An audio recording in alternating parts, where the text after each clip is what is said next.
गया। अब थोड़ा सा स्टार्ट करने दो मेरे को। अब देखो चैप्टर 7।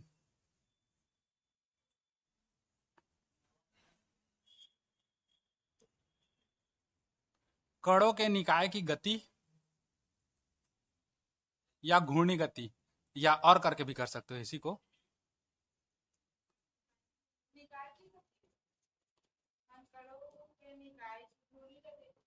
हाँ हाँ वही है, कहीं से भी पढ़ सकते हो। इसमें तो और दिया है, इसमें दिया है कणों के निकाय की गति और घूर्णी गति दिया है। कणों के निकाय की घूर्णी गति ऐसे भी कह सकते हो, कुछ भी कह सकते हो, चैप्टर चैप्टर इच्छा है ना। अब देखो कण क्या होता है ना। थोड़ा थोड़ा छोटा छोटा है, डेफिनेशन है छोटा छोटा, पहले समझोगे उसको तब तो, क्योंकि यही सब वर्ड हम लोग का आने वाला है, यही सब वर्ड बार बार आएगा और तुम लोग इसको पढ़ रहे हो और क्या कहते हैं वही नहीं जाने तो फिर मरण है ना। जैसे गुपचुप खाते हो, गुपचुप को इंग्लिश में क्या बोलते हैं तो नहीं पता।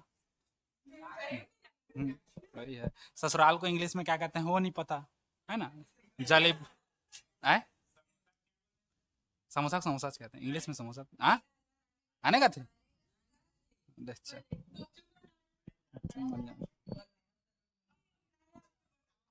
मेरे को नहीं पता ना, वो तुम लोग खोज के लाना। लेकिन कहते हैं हाँ सब है। हर चीज का पाओगे। ठीक, तो कण क्या है ये समझो, है ना। ऐसी वस्तु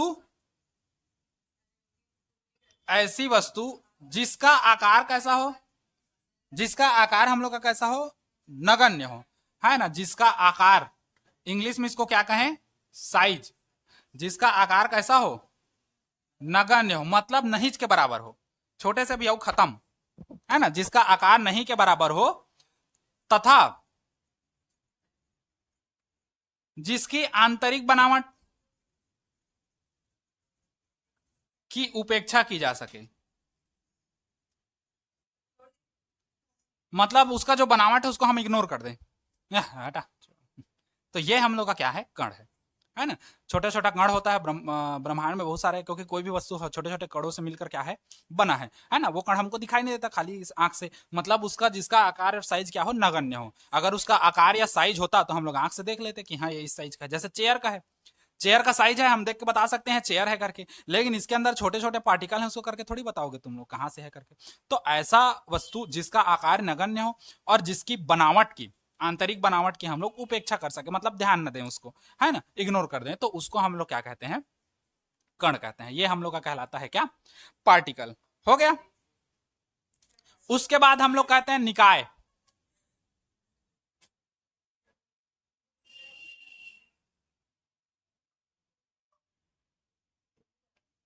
है ना।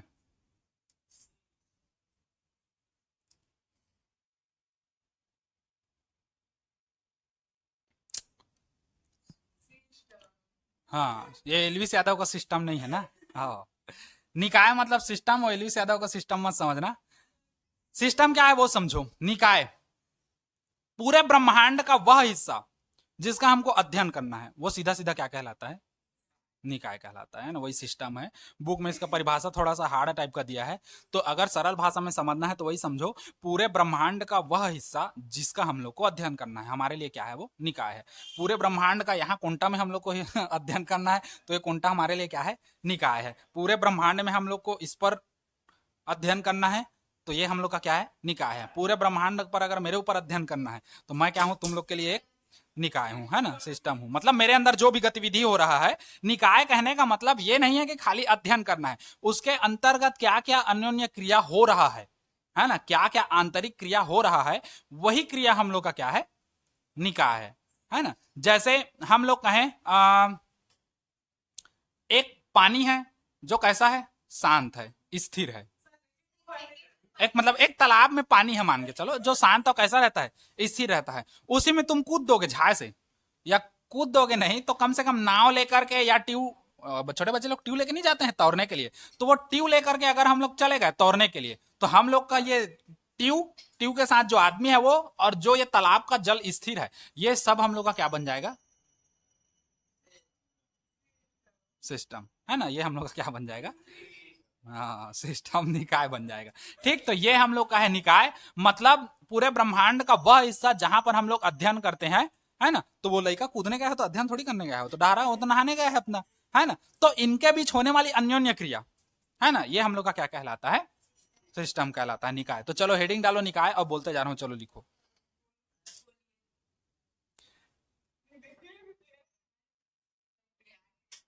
कई कणों, कई कणों मतलब बहुत सारे कणों, कई कणों और वस्तुओं,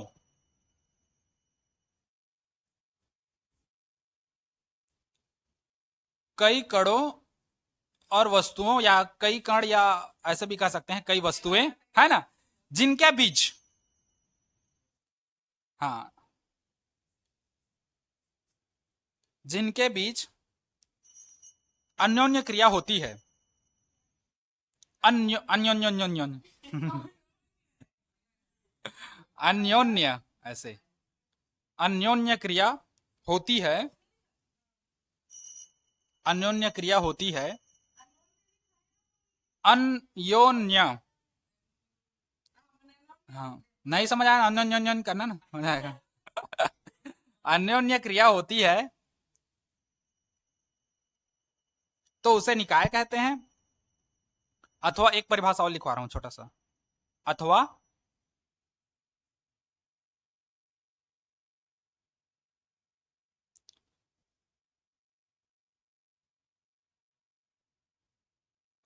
अथवा दो या दो से अधिक वस्तुएं,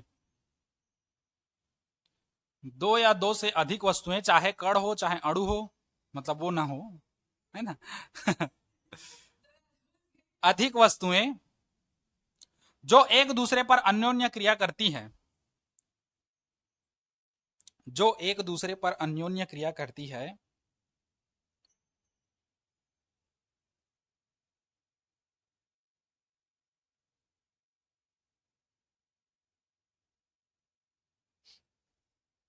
है ना,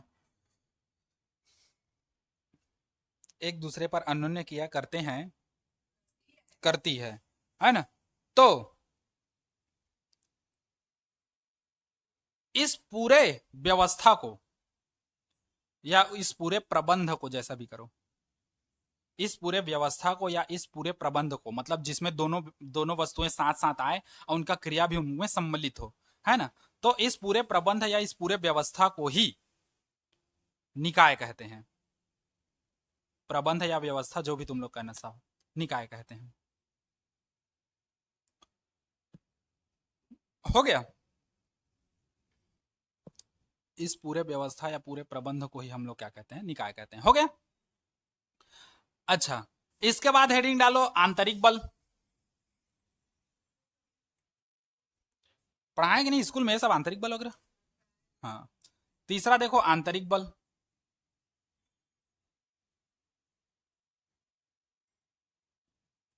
है ना।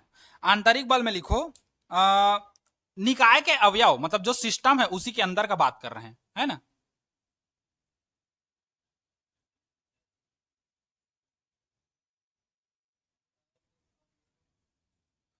एक दूसरे पर,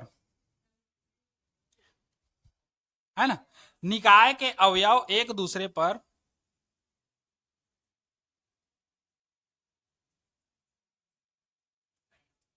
अवयव एक दूसरे पर जो बल आरोपित करते हैं,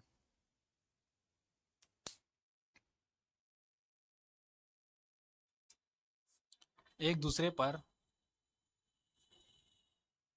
जो बल आरोपित करते हैं, कोष्टक में कर देना अन्योन्य क्रिया करते समय। हाँ, उसे आंतरिक बल कहते हैं।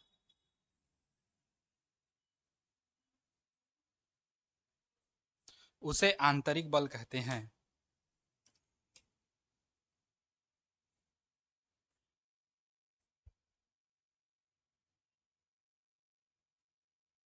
ठीक, उसे आंतरिक बल कहते हैं।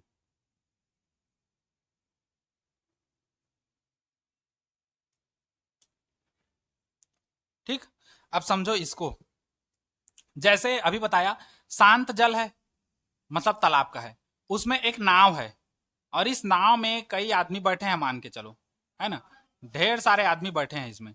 तो इन ढेर सारे आदमी सहित नाव और तालाब, ये सब हम लोग का क्या बनेगा, पहले तो निकाय बनेगा। अब इसमें से मान लो कोई एक दो व्यक्ति नाव से कूद दिए, तो नाव से कूदने के समय आदमी बल लगाएगा नाव पर, है ना, और पानी पर। तो इस समय अन्योन्य क्रिया करते समय निकाय के अवयव एक दूसरे पर जो बल लगाते हैं, तो निकाय के अवयव ये भी है, नाव भी है, और निकाय का अवयव आदमी भी है। तो ये सब एक दूसरे पर जो बल लगाते हैं उसे हम लोग क्या कहते हैं, आंतरिक बल कहते हैं ना, इंटरनल फोर्स। जैसे मान लो मैं हूं, मेरा दोस्त है, हंसी मजाक करके कुछ बात कर रहे हैं, बीच में औ यार करके ठक से दे दिया उसको, या होता है ना ऐसे जनरली औ यार करके ऐसे हल्का मार देते हैं, जोर से मत मार देना नहीं तो साला बदला ले लेगा तुमसे, है ना, हल्का मार देना ऐसे औ यार ऐसे करके, है ना। तो वो क्या है हम लोग का आंतरिक बल है। मतलब हम लोग अन्योन्य क्रिया कर रहे थे, क्या अन्योन्य क्रिया, हम लोग सिंपल बातचीत कर रहे थे, है ना। अब उस अन्योन्य क्रिया करते समय हो सकता है मैं कोई बात में मेरे को ज्यादा हंसी लग गया होगा, हे तो हूं यार करके ठक से दे दिया होगा थोड़ा सा, है ना। तो वो हम लोग का क्या कहलाएगा, आंतरिक बल कहलाएगा, मतलब इंटरनल फोर्स कहलाएगा। समझे इसको, आंतरिक बल क्या है। अब उसके बाद बाह्य बल हम लोग करते हैं।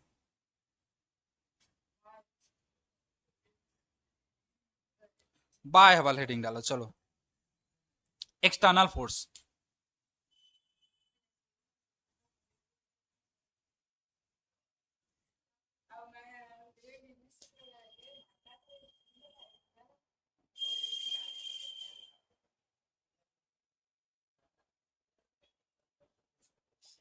हो गया, उसमें लिखो निकाय के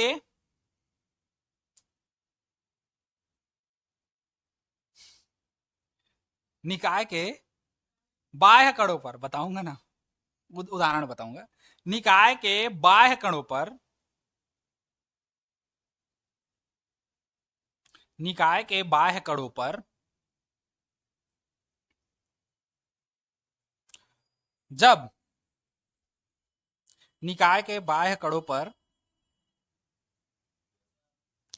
जब वस्तु या निकाय द्वारा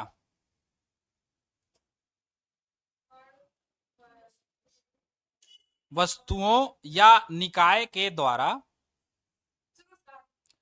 क्या क्या लिखे हो बताओ ना तुम लोग। हाँ, निकाय के बाह्य कणों पर अल्प विराम दो, फिर जब वस्तुओं या, हाँ, निकायों के द्वारा या निकाय के द्वारा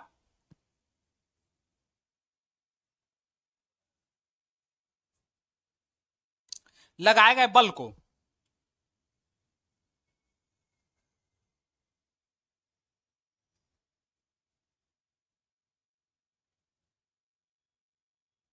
बल को बाह्य बल कहते हैं।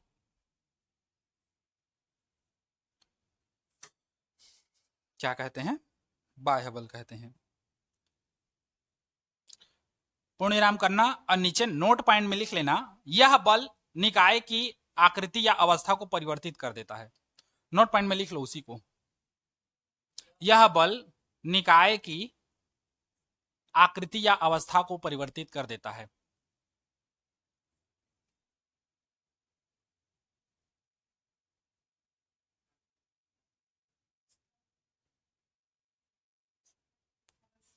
परिवर्तित कर देता है, हाँ।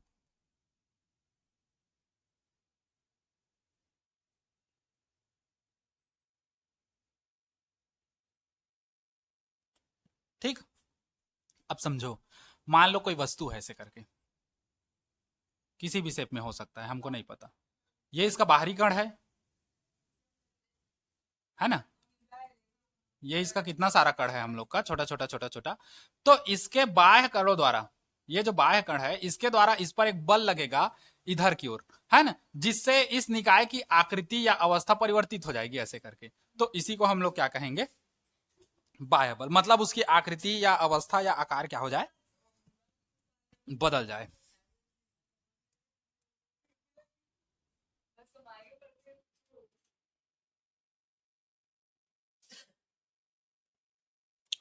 ठीक, समझ गए। ये है, जैसे इसी में देख लो, ये हम लोग का निकाय है पूरा, निकाय का मान लो ये बाह्य कण है, ये आदमी।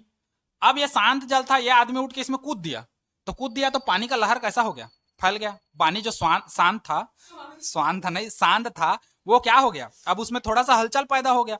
तो बाह्य कण जो निकाय पर दबाव बल लगाता है, दबाव बनाता है या बल लगाता है, जिससे उसकी आकृति या अवस्था में परिवर्तन हो जाए, तो उसको हम लोग क्या कहेंगे, बाह्य बल कहेंगे। ठीक, क्योंकि पहले जल कैसा था, शांत था। अब वो आदमी या उठ उठ के नहाने का मन किया होगा, कूद दिया होगा पानी में, तो पानी में कूदा होगा तो वहां पर हलचल हो गया होगा पानी में, है ना। देखो ना, ऐसे ऐसे होता है। अरे मतलब वहां बैठे रहोगे, क्या कहते हैं, नाव में, और नाव में या ट्यूब में, उसमें एक आदमी कूद दिया। अब एक आदमी कूदेगा तो बाकी आदमी जो बैठे रहेंगे वो दबाव बनाएगा, तो आदमी हिलते हैं ना थोड़ा सा, बस उसी की बात हो रहा है। नीचे से ऊपर खिसका दे, बस हो गया। तो ये हम लोग का क्या कहलाया, बाह्य बल। उसके बाद आता है विलगित निकाय, अगला हेडिंग डालो।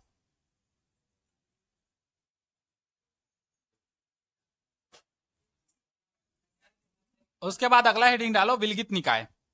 व्हाट इज दिस विलगित निकाय? नो नो, विलगित निकाय इसको कहते हैं, आइसोलेटेड सिस्टम।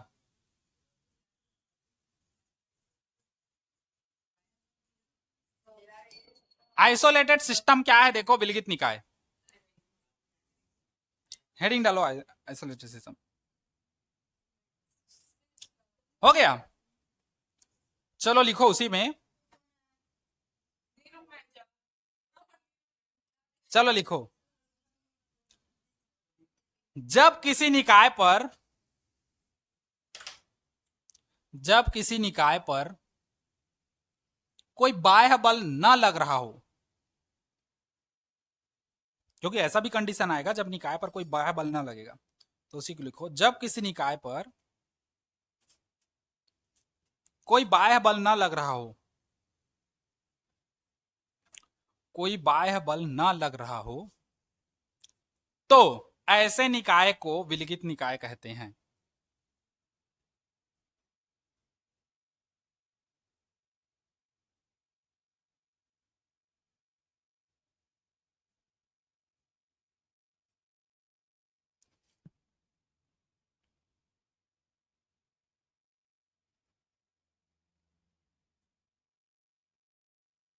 ऐसे निकाय को विलगित निकाय कहते हैं। जैसे समझो, यही फिर इस चीज में आ जाओ, ये शांत जल है, ये आदमी का नाव है, होममेड, है ना। अब ये आदमी लोग बैठे हैं, अगर आदमी इस नाव या जल किसी पर भी बल नहीं लगाता, और ना तो आंधी तूफान चलता है जिससे इस नाव पर बल लगे, कहीं से कोई बल नहीं लगता, तो इस प्रकार के निकाय को हम लोग क्या कहेंगे, विलगित निकाय। मतलब आदमी जिंदगी भर ऐसी बैठा रहेगा, नाव जिंदगी भर ऐसी रहेगा, और शांत जल जिंदगी भर ऐसा ही रहेगा। ठीक, तो हाँ वैसे ही, तो उसको हम लोग क्या कहते हैं, विलगित निकाय। मतलब ऐसा निकाय जिस पर कोई बाह्य बल न लगे, उसको विलगित निकाय कहते हैं। ठीक, अब उसके बाद अगला हेडिंग डालो, दृढ़ पिंड। दृढ़ पिंड, हाँ, यहां पर करिया, नीला,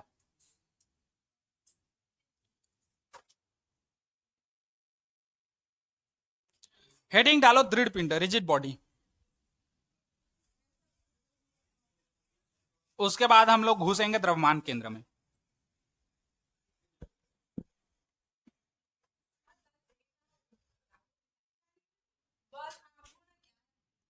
हाँ बताएंगे ना सब।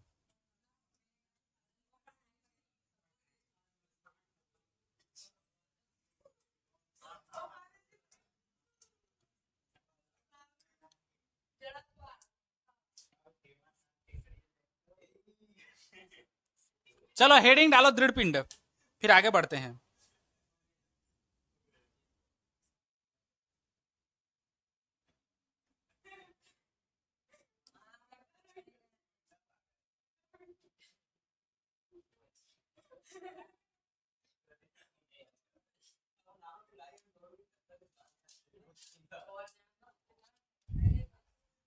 है ना। अब देखो, दृढ़ पिंड होता क्या है, ऐसा पिंड जिसके अंदर बहुत सारे कण हैं और वो उन सब कणों से मिलकर बना है, तो उन कणों के बीच की दूरी क्या हो? कैसी हो? निश्चित हो। उन कणों के बीच की दूरी क्या हो? निश्चित हो। तो उसको क्या कहेंगे? दृढ़ पिंड। अब जैसे मैं इसको रुमाल को निकाला, तो मुंह पोंछने के लिए नहीं निकाला हूं, तुम लोग को समझाने के लिए निकाला है ना। पोंछने के लिए भी था ऐसे करके, और तुम लोग को समझाने के लिए भी था। तो जैसे ये दृढ़ पिंड क्या है, जैसे मार्कर है मेरा, ये क्या है? अब इसको थोड़ा सा छुपा रहा हूं, इसको निकाल रहा हूं। ये मार्कर है। ये मार्कर हम लोग का कैसा है? दृढ़ पिंड। क्यों? ऐसा पिंड जो छोटे छोटे कणों से मिलकर बना है। अब इसके अंदर बहुत सारे छोटे छोटे कण है, और इन कणों के अंदर के बीच की दूरी हम लोग का क्या होगा? एक निश्चित होगा। मतलब अगर मैं यहां से बल लगाऊं, तो यहां से बल लगाऊंगा तो ये इधर जाएगा, तो इसका स्टार्टिंग वाला कण और एंडिंग वाला कण दोनों के बीच की दूरी समान रहेगी। ऐसा थोड़ी इसको धक्का मारूंगा तो ये कण थोड़ा सा इधर आ जाएगा, ऐसा तो होगा नहीं। मेरा मार्कर में अगर मैं धक्का मारता हूं तो बराबर मात्रा में उधर जाएगा। तो मतलब इन दोनों के बीच का ये कण है, ये हम लोग का मान लो कोई वस्तु है या कण है, इन दोनों के बीच का जो डिस्टेंस है वो उतना ही रहेगा। कोई भी, अगर इसके अंदर ढेर सारे कण है छोटे छोटे, अगर दो कणों को ले लेते हो और उनके बीच का डिस्टेंस निकालते हो तो हमेशा बराबर रहेंगे। ठीक, तो ऐसा पिंड है ना, या ऐसी वस्तु, ठीक, दृढ़ कहने का मतलब ही वही है, ऐसी वस्तु जिसके बीच के या जो छोटे छोटे कणों से मिलकर बना है, उन कणों के बीच का जो दूरी है वो क्या होता है? निश्चित होता है। जैसे कहते हैं ना, दृढ़ निश्चय कर लिया हूं कि मैं ये काम करके रहूंगा, तो दृढ़ निश्चय मतलब उसको कोई हिला डुला नहीं सकता। उसका मतलब दृढ़ कर लिया है, मतलब वो फिक्स है, उसका करना ही करना। तो वैसे ही दृढ़ पिंड कहने का मतलब क्या है? दो कणों के बीच की दूरी क्या होगी हम लोग की? एक समान होगी। ठीक, बदलेगी नहीं, चाहे तुम उस पर कोई भी धक्का लगाओ। ठीक, जैसे यहां पर से धक्का लगाया, ये अगर मार्कर को मैं जोर से फेंक दूं या कोई भी इसमें ऐसे करके रख के इसमें जोर से दबाव डालूं, तो क्या मार्कर पतला हो जाएगा? ऐसे नहीं होगा। तो इन दोनों के बीच की दूरी एक समान रहेगी, है ना, कड़ों के बीच की दूरी। तो इसको हम लोग क्या कहेंगे? दृढ़। अब वही मैं रुमाल को अभी थोथना पोतने के लिए निकाला था, मतलब मुंह पोछने के लिए, तो इसको देखो, ये क्या हम लोग का दृढ़ पिंड होगा? ये दृढ़ पिंड होगा? नहीं, क्योंकि यहां से यहां मैं दबाव डालूंगा तो ऐसे मुड़ जाएगा। ऐसे मस्त, ऐसे लगा था कपड़ा बेचे आया हूं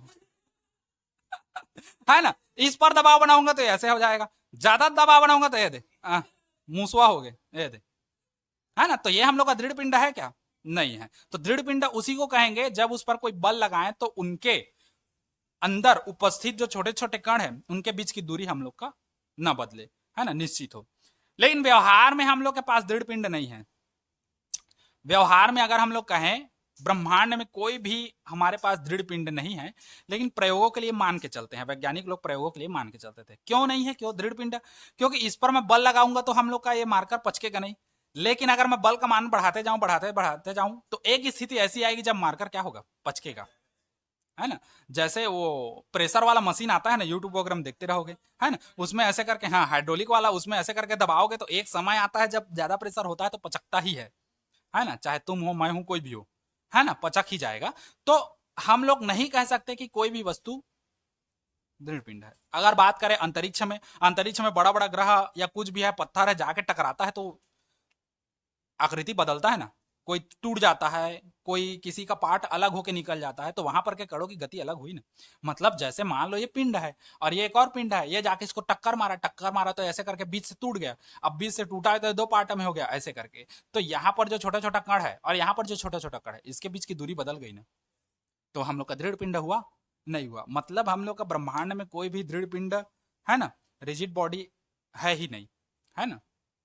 हम लोग मान के चलते हैं, ठीक, एग्जिस्ट नहीं करता हम लोग का दृढ़ पिंड ब्रह्मांड में, पूरे दुनिया में, यूनिवर्स में। ठीक, तो उसी को कहते हैं हम लोग दृढ़ पिंड। ये मान के चलते हैं, ये कल्पना मात्र है बस, है ना। हम लोग मान के चलते हैं एक समय के लिए, जो ठोस है उसको हम लोग दृढ़ पिंड मान के चलते हैं, सीधी बात, एक समय के लिए, है ना। मतलब थोड़े से समय के लिए जो वस्तुएं ठोस हैं, ये कुर्सी ठोस है तो दृढ़ पिंड मान के चले, क्योंकि ये जितने भी कड़ों से मिलकर बना है उनके बीच का डिस्टेंस, उनके बीच की दूरी कैसा है? समान है। लेकिन अगर इसी को मैं कुछ में तोड़ दूं, तो तोड़ूंगा तो इसका हाथ हाथ पर टूट के अलग हो जाएगा कुर्सी का। तो हाथ पर टूट के अलग हुआ तो मतलब जहां पर जॉइंटेज था, जहां पर वो जुड़ा था, वहां पर के कण की दूरी तो बदल गई ना। तो हम लोग मानते हैं कि दृढ़ पिंड है, संभव है करके, लेकिन वास्तव में है नहीं, एग्जिस्ट नहीं करता। बस कोई भी वस्तु ठोस है, मान लिया दृढ़ पिंड है। हम लोग का हड्डी को भी हम लोग मान लेंगे दृढ़ पिंड है ना, क्योंकि सब जुड़ा है हम लोग का। ठीक, ये होता है। तो हेडिंग डालो दृढ़ पिंड, चलो उसी में लिखो। समझे क्या है दृढ़ पिंड? हाँ चलो उसी में लिखो दृढ़ पिंड। बोलते जा रहा हूं। ऐसा पिंड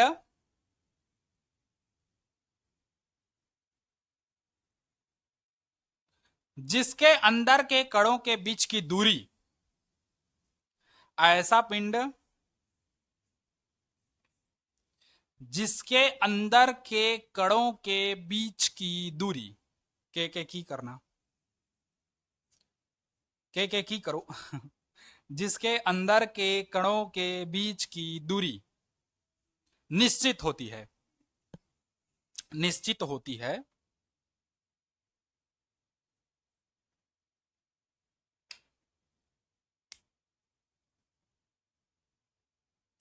उसे दृढ़ पिंड कहते हैं।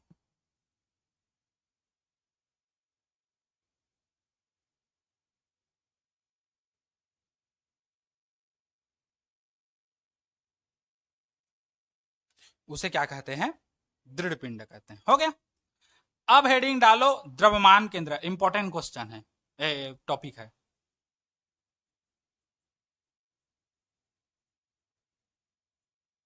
सेंटर ऑफ मास, ये तुम्हारा पोटा वाला मास नहीं है ना, ये द्रव्यमान वाला मास है।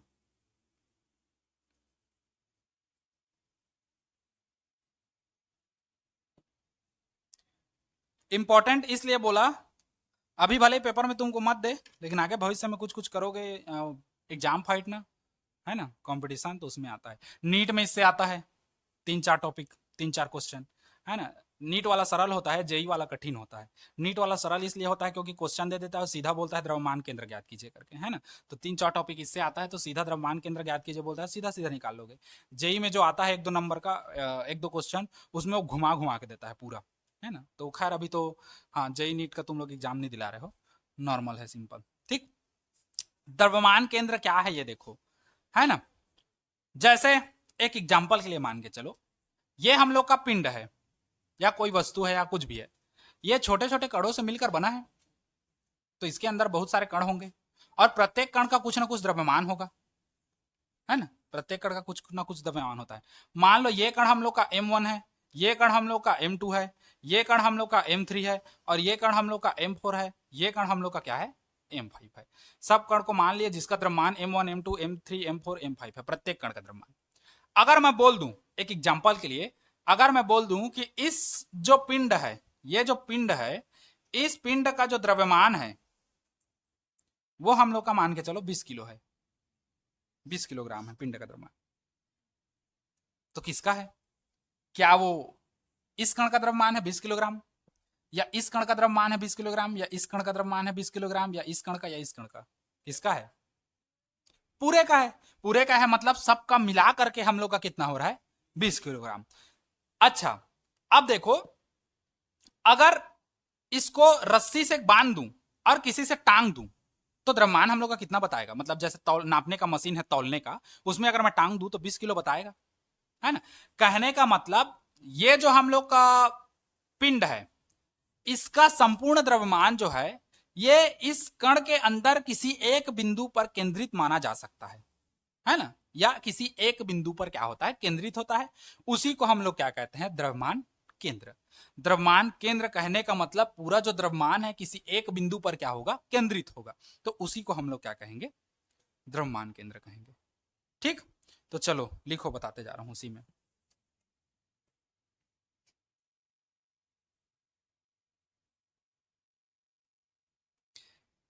किसी भी पिंड का संपूर्ण द्रव्यमान,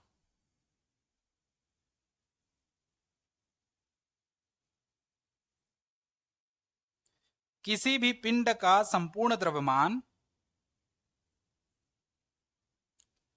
किसी भी पिंड का संपूर्ण द्रव्यमान जिस बिंदु पर केंद्रित होता है,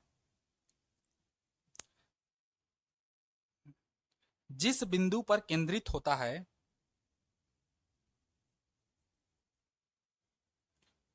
उसे पिंड का द्रव्यमान केंद्र कहते हैं।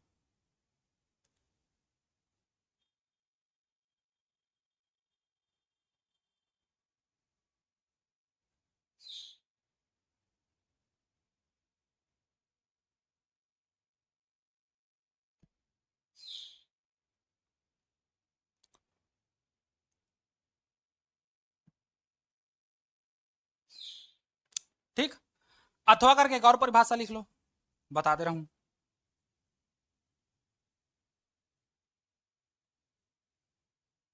किसी निकाय का द्रव्यमान केंद्र, किसी निकाय का द्रव्यमान केंद्र वह बिंदु होता है,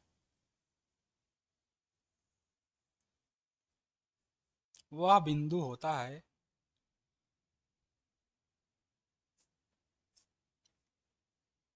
वह बिंदु होता है जिस पर समस्त कणों के द्रव्यमानों को, जिस पर समस्त कणों के द्रव्यमानों को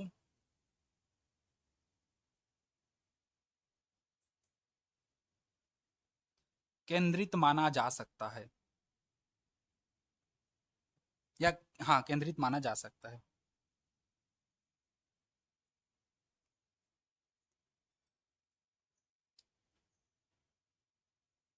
ठीक हो गया, समस्त द्रव्यमानों को केंद्रित माना जा सकता है। जैसे मान लो हम लोग इसको खोजे कि इसमें द्रव्यमान केंद्र कहाँ है। मान लो हमको पता चला कि द्रव्यमान केंद्र यहां है, तो इस द्रव्यमान केंद्र से एक रेखा गुजार दें या एक लाइन खींच दें, तो इस लाइन में प्रत्येक बिंदु पर हम लोग का द्रव्यमान केंद्र होगा, क्योंकि यह द्रव्यमान केंद्र से होकर गुजरी है ना। और द्रव्यमान केंद्र से गुजरी है, तो अगर इस लाइन को खींचते हैं तो इस लाइन के प्रत्येक बिंदु पर हम लोग का क्या रहेगा, द्रव्यमान केंद्र रहेगा। समझ गए इतना? ठीक, अच्छा अब इसमें एक क्वेश्चन आता है जो तुम लोग पूछोगे नहीं, मैं बता दे रहा हूं। डाउट यह है कि क्या प्रत्येक वस्तु या प्रत्येक पिंड या कुछ भी हो, सबका द्रव्यमान केंद्र क्या उसके अंदर ही स्थित होता है? तो आंसर है नहीं। अगर हम बात करें एक वस्तु की, तो एक वस्तु के लिए द्रव्यमान केंद्र कहां होगा, पिंड के अंदर होगा। लेकिन अगर एक से अधिक वस्तु हैं तो द्रव्यमान केंद्र कहां होगा, पिंड के बाहर होगा। जैसे मान के चलते हैं ये हम लोग का सूर्य देवता है, इसके चारों ओर पृथ्वी क्या कर रही है, वृत्ताकार कक्षा में परिक्रमा कर रही है ना। वृत्ताकार कक्षा में क्या कर रही है, परिक्रमा कर रही है। ये हम लोग का अर्थ है। स्पेलिंग आधा हो जाते ये हम लोग का क्या है, वृत्ताकार कक्षा में परिक्रमा कर रही है। अब देखो इन दोनों को मिलाने वाली रेखा है ना, ये सूर्य और ये पृथ्वी, इन दोनों को मिलाने वाली जो रेखा है, उसी रेखा के बीच में जो बिंदु रहेगा, इसी को हम लोग क्या कहेंगे, द्रव्यमान केंद्र कहेंगे। ठीक, या इन दोनों रेखाओं, इन दोनों को मिलाने वाली जो रेखा है उसके किसी बिंदु पर हम लोग का क्या होगा, द्रव्यमान केंद्र होगा। जरूरी नहीं है कि बीच में ही हो। इस रेखा जो मिलाने वाली रेखा है, दो पिंडों या दो वस्तुओं को मिलाने वाली जो रेखा होगी, उसके किसी एक बिंदु पर हम लोग का क्या होगा, द्रव्यमान केंद्र होगा। ठीक, समझे द्रव्यमान केंद्र क्या है? बस वही है। जैसे एक एग्जांपल समझो,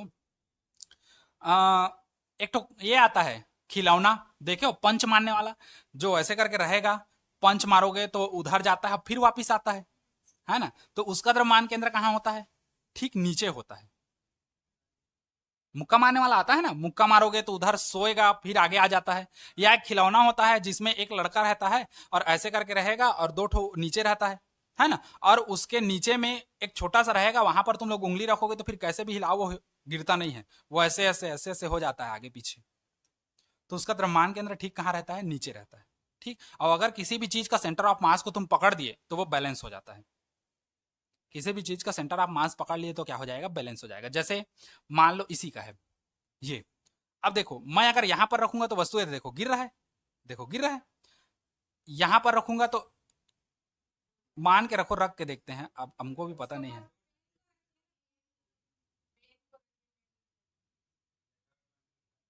ये गिर जाएगा। कौन पेन?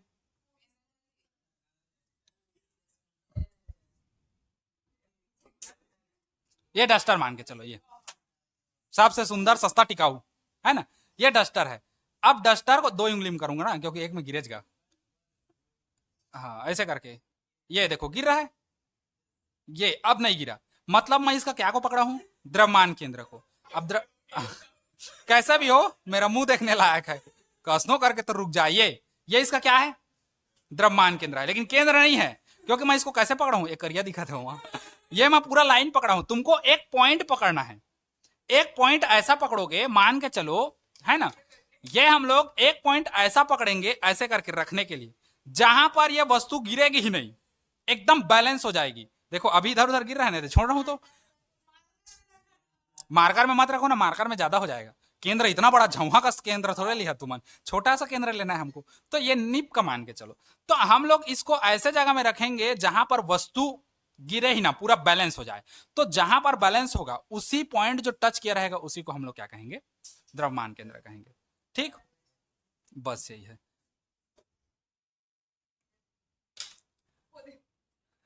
ओदे नीरो ये हो गया द्रव्यमान केंद्र। और इसका भी समझ गए, किसी दो पिंड हैं या दो वस्तुएं हैं, उनको मिलाने वाली रेखा के बीच में हम लोग, रेखा में ही हम लोग का क्या होता है, द्रव्यमान केंद्र होता है। जरूरी नहीं है कि बीच में ही हो, समझ गए। हाँ, अब देखो आगे इसी में,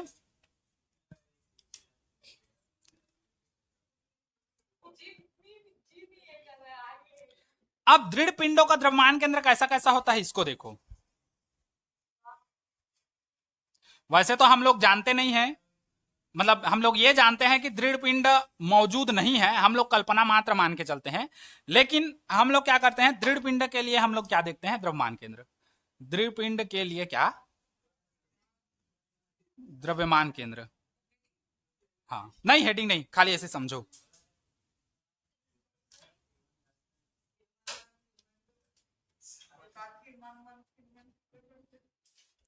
अब देखो हम लोग का दृढ़ पिंड दो प्रकार का होता है। दृढ़ पिंड कैसा होता है, दो प्रकार का, एक होता है निश्चित और एक होता है अनिश्चित। अनिश्चित, अनिश्चित से कहने का मतलब क्या है, आकार से है, आंकड़ा लिखा जाता है, आकार से है।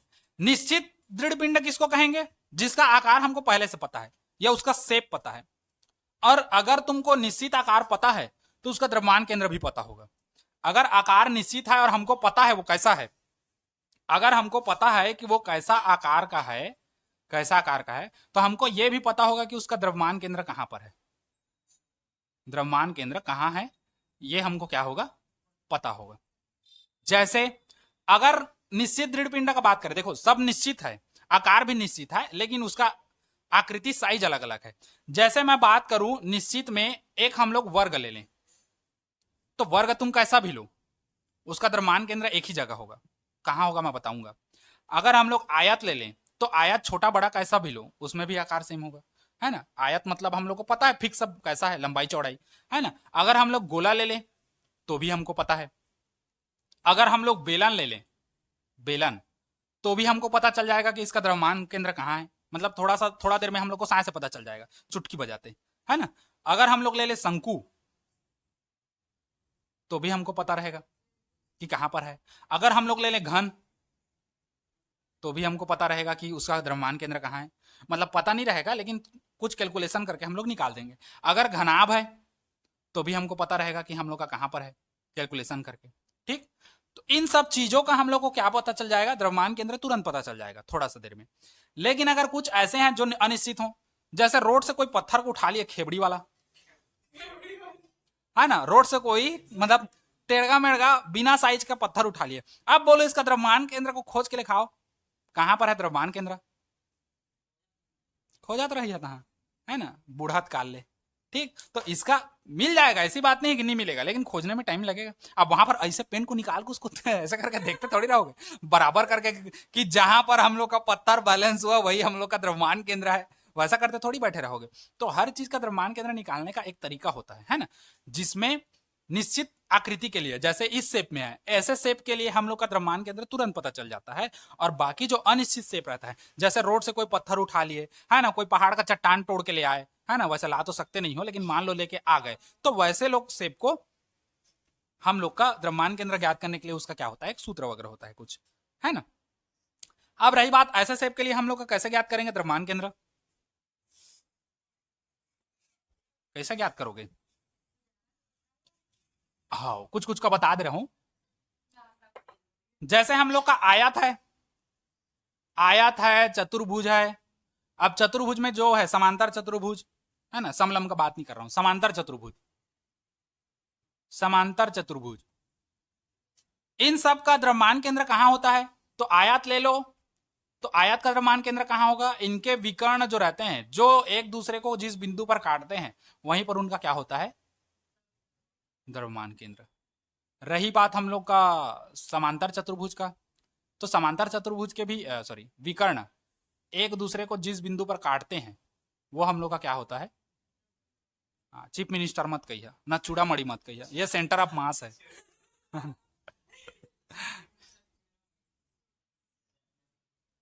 हो गया। अच्छा, दूसरा होता है हम लोग का गोलवा। इसका कहां होता है? इसका ठीक कहां पर? केंद्र पर। जो गोले का केंद्र होगा वही उसका क्या बनेगा? द्रव्यमान केंद्र बनेगा। समझ गए? उसके बाद हम लोग का है तीसरा, त्रिभुज, ट्रायंगल, त्रिभुजा लिखा रहा है। ट्रायंगल में क्या होता है? अब त्रिभुज में तो विकर्ण होता नहीं है, त्रिभुज में क्या होता है? माध्यिका होता है ना। त्रिभुज के शीर्ष से सामने की सम्मुख भुजा पर डाला गया लंब क्या कहलाता है? माध्यिका। तो त्रिभुज के तीनों एंगल से माध्यिका खींच दो, ये यहां से खींच दो ये, और यहां से खींच दो ये। तो त्रिभुज की जो सभी माध्यिकाएं हैं, एक दूसरे को जिस बिंदु पर काटती हैं, वही उसका क्या बनता है? द्रव्यमान केंद्र बनता है।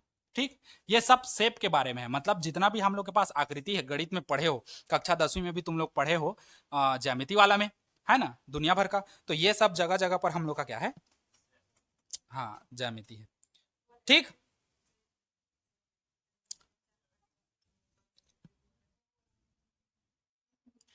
उसके बाद चौथा, बेलन के बारे में बात करें। बेलन, तो बेलन हम लोग का कैसे है? ऐसे है ना, ये हम लोग का बेलन है। तो बेलन का हम लोग का ये कहां होगा? द्रव्यमान केंद्र।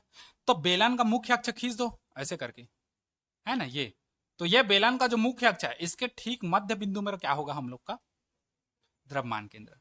ठीक, उसके बाद आता है पांचवा, शंकु। शंकु, ये हम लोग का शंकु होगा ऐसे, और ये हम लोग का उसका व्यास है। तो उसका ये वाला हम लोग का क्या कहलाता है? ऊंचाई। शंकु की ऊंचाई, ये तो तिर्यक ऊंचाई है ना, ये हम लोग का ऊंचाई है। तो इस ऊंचाई में उसका क्या होता है? द्रव्यमान केंद्र। और द्रव्यमान केंद्र इस ऊंचाई के ठीक बीच में नहीं होता, H/4 होता है। मतलब इसके एक चौथाई में क्या होता है? द्रव्यमान केंद्र होता है। अब कहीं से भी एक चौथाई ले लो, यहां ले लो, चाहे उधर से ले लो, कहीं पर भी होगा वो, लेकिन एक चौथाई में उसका क्या होता है? द्रव्यमान केंद्र होता है। ठीक, centre of mass, centre of mass. ठीक, एक चौथाई में होता है। तिर्यक ऊंचाई को एल से लेते हैं ना, याद रखना। इसका जो तिर्यक ऊंचाई है, ये वाला तिर्यक ऊंचाई, ये वाला, इसको एल से लेते हैं, और ये मेन ऊंचाई रहता है जिसको एच से लेते हैं। तो H/4 कर दोगे तो सेंटर ऑफ मास तुमको मिल जाएगा। ठीक, जैसे मान के चलो इसकी ऊंचाई कितना है? 12 मीटर है, तो सेंटर ऑफ मास निकालना है, तो 12 बटे कितना कर दो? 4। तो सेंटर ऑफ मास कितना निकल गया? 3। मतलब या तो ऊपर से ले लो या नीचे से, कहीं से भी 3 मीटर की दूरी पर जो पॉइंट लोगे, वही तुम्हारा क्या बनेगा? सेंटर ऑफ मास बनेगा, वही द्रव्यमान केंद्र बनेगा। ठीक, तो ये होता है द्रव्यमान केंद्र के बारे में पूरा डिटेल दृढ़ पिंड के लिए। बुक में तो दिया है, नहीं बनाओगे तो भी चल जाएगा। घन, घन आपका उसका घन का विकर्ण है, विकर्णों का काटान बिंदु। जैसे इसमें था ना विकर्ण का, वैसे ही घन का क्या होगा? घन, घन आपका सेम होगा। देखो घन, या हम लोग बात करें घन आपका, तो घन, घन आपका कैसा होगा? इसको मिटाऊं? घन, घना में विकर्णों कुल संख्या कितनी होती है? नहीं जाना था सर, हमन उसने नहीं रहन कर दे, है ना, उसने 6-5 माह मन नहीं रहन कर देवा। घना में विकर्णों की संख्या कितनी होती है? बताओ बताओ यशवंत, कब का होता है यार? आए 16। विकर्णों की संख्या कितनी होती है? 16, जिसमें 12 क्या होता है? 12 जो होता है पृष्ठीय विकर्ण होता है, और 4 कितना होता है? 4 क्या होता है?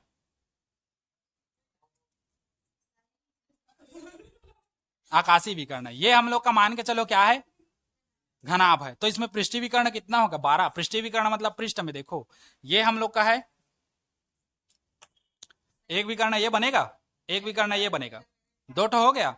उसके बाद ये 3 4, फिर इधर आओगे तो 5 6, फिर इधर आओगे तो 7 8, इधर आओगे तो 9 10, और फिर इधर करोगे तो 11 और 12।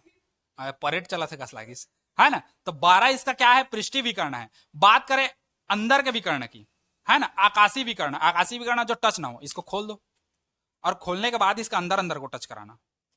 अंदर अंदर को मतलब इसका ये एक विकर्ण होगा, ये दूसरा विकर्ण होगा। रुको,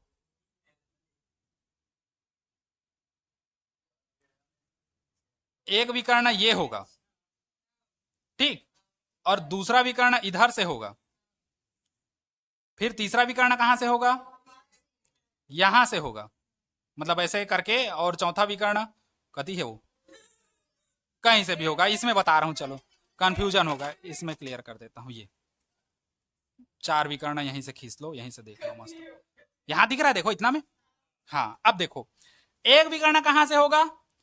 इसके इस कोने से लेकर के इसके यहां ऊपर तक एक विकर्ण होगा। दूसरा विकर्ण इसके ऊपर से लेकर के उसके कोने तक। क्या किए थे? इस पृष्ठ का कोना कोना लिए थे, और इस पृष्ठ का ऊपर ऊपर लिए थे, है ना। अब उल्टा करेंगे, इसका अंदर को लेंगे, इसका ऊपर को लेंगे, ठीक। तो इधर का दो ऊपर का ये, और 2 नीचे का ये, 4 हो गया। यहां से इस कोना 1, यहां से इस कोना 2, फिर अब यहां के ऊपर से इधर के कोना 3, और यहां के ऊपर से इधर के कोना 4। तो 4 हम लोग का क्या बनेगा? आकाशीय विकर्ण बनेगा। वही आकाशीय विकर्ण एक दूसरे को जिस बिंदु पर काटेंगे, वो उसका क्या कहलाएगा?